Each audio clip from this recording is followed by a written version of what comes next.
정부가 불법 조업을 막기 위해서 다양한 대책을 내놨지만 중국 어선은 꿈쩍도 하지 않고 있습니다. 피해는 고스란히 어민과 주민들에게 돌아가고 있는 만큼 당장 효과를 낼 수 있는 현실적인 대책이 시급합니다. 최기성 기자가 보도합니다. 연평도 주민들이 둘러앉아 새우 골라내기 작업에 한창입니다. 꽃게 손질 일감은 끊겼고 수입도 1시간에 10,000원에서 2,000원으로 줄었습니다. 고물에 걸린 거 이렇게 따고. 근데 그 일이 지금 싹 없어졌네요. 없어진 거죠. 올해 한 번이나 따봤나? 중국 어선이 어민은 물론이고 주민의 삶까지 위협에 빠뜨리고 있는 셈입니다. 상권도 많이 죽었죠. 꽃게 파는 집이 없을 거예요. 아마 가격이 비싸니까. 최근 3년 동안 4월에서 5월 사이 연평도 꽃게 어획량을 보면 이유를 알 수 있습니다.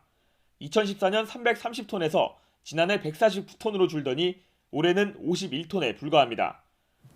중국 어선의 불법 조업은 어제 오늘 일이 아닙니다.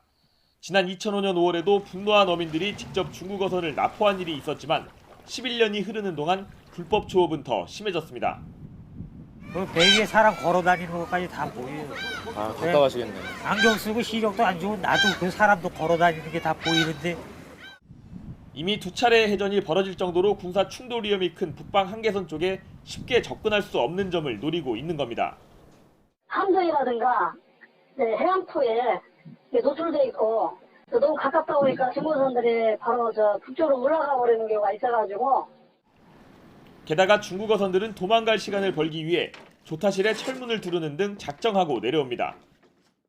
지난 3일부터 일주일 동안 연평도 앞바다에 하루 평균 132척이 나타났지만 그 기간에 납포된 어선은 어민들이 직접 납포한 2척이 전부입니다.